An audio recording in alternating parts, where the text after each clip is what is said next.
well-being of not just the congregation, but the whole community of which the congregation is part. That will not be satisfied and fulfilled with Brexit. It's a tragedy that I think every vicar and every clergy and every priest and every monk and every nun throughout the UK should be speaking out loud and clear, and I hope they all get to listen to this message. Because, to sum it up, I think it's fundamentally the case that European Christianity is a peace project. And if you haven't got that, I'm afraid you've been reading the wrong books. And the European Union is also a peace project. So that's why they belong together. I want to end with a little final quote from a European Christian who inspired Christian existentialism, Kierkegaard, who was Danish. And he talks in his diaries. He wrote some very interesting philosophical studies which inspired the Christian existentialist movement, inspired my book on being and knowledge, which is still being typed up. I want to read a passage from Kierkegaard and then finish on that with a few reflections.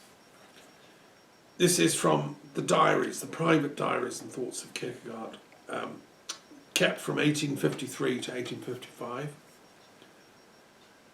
As the fisherman, when he has cast his net, makes a noise in the water in order to chase the fish in that direction and make a good haul, as the hunter with his beaters covers the whole ground and disturbs the game so that they are concentrated at the point where the guns are placed, so God, who desires to be loved, catches men with the help of unrest. Christianity is the most intense, strong, and greatest possible unrest.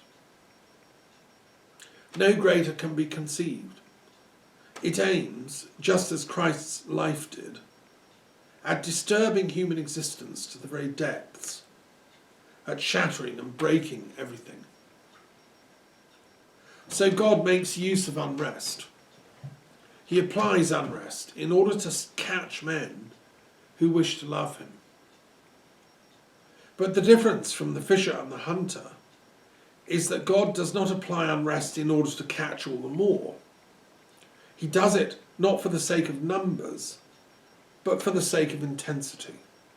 That is to say, when the greatest possible unrest is applied, there exists in a man, in the tension, an intensity which brings him to real love of God. But what man loves is rest, security. Yet it is certain that no one can become a Christian in rest and security. Nor is it less certain that no Christian can remain in rest and certainty. Where a man becomes a Christian, there is unrest. And where a man has become a Christian, there will be unrest. Now, I think that's a very interesting and important passage by Kierkegaard, and I want to close by just reflecting on it for a minute, because Brexit has brought huge unrest, and I would say it's like a swept over the UK and to some extent over Europe. But what I would like to say is that the fundamental teleology behind the Brexit cry for help ultimately is a cry for God and for divine love. The only thing we will find peace to this tremendous unrest is not Brexit itself. That'll make it worse. That was a cry for help by people that didn't realise what they were doing, manipulated and controlled by other people who did realise what they were doing, but who are working for essentially diabolic forces. I think what we need now is to cancel Brexit, to have a second referendum, to have a consensus group come together in Parliament, to restart Parliament, to, in a sense, to honour the unrest by having a greater peace come out of it. I think if the UK does finally cancel Brexit and end its unrest, it can then get back to authentic unrest, which is our spiritual search for truth. The intellectual work that my colleagues have done at the universities of Britain, you know, my daughter's embarking on a PhD on poetry, and the great thinkers and writers of Britain, we should get on with our real unrest, which is asking profound and difficult and deep questions about ultimate reality, which is what I try to do as a philosopher and as a theologian. That's the real unrest. Brexit is a fake unrest. It's just but a bunch of mavericks trying to blow up the building, as far as I see it. Let's get back to the authentic unrest, which is our search for truth, our search for love. That's what Kierkegaard would say, and he is typical of the European Christian tradition. When I say we should draw on all the church, I mean the universal church, Catholic, Protestant, Gnostic. I mean draw on all the greatest thinkers of European history, Hegel, Marx, Engels, Kierkegaard, all of them, Sartre, the existentialist tradition that Kierkegaard got going, Jaspers, and I have particular fondness for the man that wrote The Ever-Present Origin, which is a great classic as well, Jean Gebser, who was from Alsace-Lorraine. And so I believe the European mind, we need to affirm and agree the European Union is the best project we've got. Let's make it better. Let's have a kind of European coming together of the greatest minds of our continent to make it better, to support its work and to improve it. Nobody's saying it's perfect. It's only 50 years old, for God's sake. And I would there are many things that need tweaking about it. And there are things to do with contemporary problems that it can solve even better.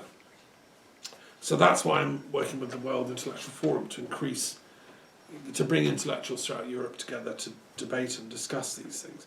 And one of the most important projects to me, which I'm active on, is creating a European Union mediation service.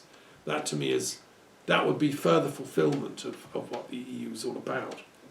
So I'm going to continue causing unrest for the coming foreseeable future in that tradition of Kierkegaard, and I would like all my Christian brothers and sisters throughout the UK to seriously reflect on what I've been saying, to honour St Matthew's Day here, and as we go into the dark time, let's find the light, in the midst of it.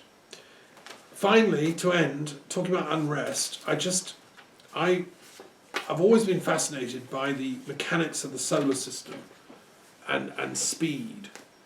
Do we live in a world that's supposed to be at peace and everything's hunky-dory, or do we live in a world that's turbulent and full of unrest? Well, I've just discovered something recently I want to share through colleagues mathematically inclined that's always fascinated me. So we know the Earth is spinning on its axis and it goes round every day, which causes a speed. So as I sit here, I'm moving at, that's roughly about 500 miles an hour in proportion to absolute space, right? That's that movement. Then I'm also going round, the whole Earth is going round the sun. And I asked some colleagues what can work out the speed of that. And that is a staggering 66,000 miles an hour. Let me just say that again. 66,000 miles an hour. You watching and me sitting are speeding at 66,000 miles an hour, which is faster than any rocket or plane or Concorde or, I'm not sure what travels that fast. It's all hard to think that one.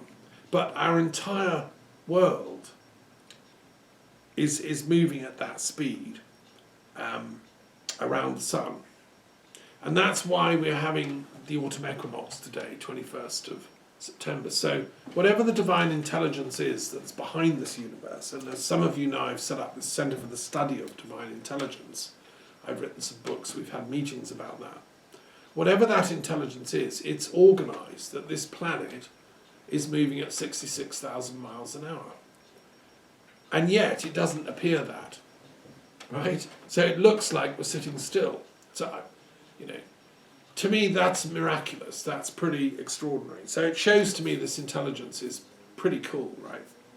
And if that intelligence is speaking through St Matthew's Gospel, as I believe, then we should listen, we should pay attention.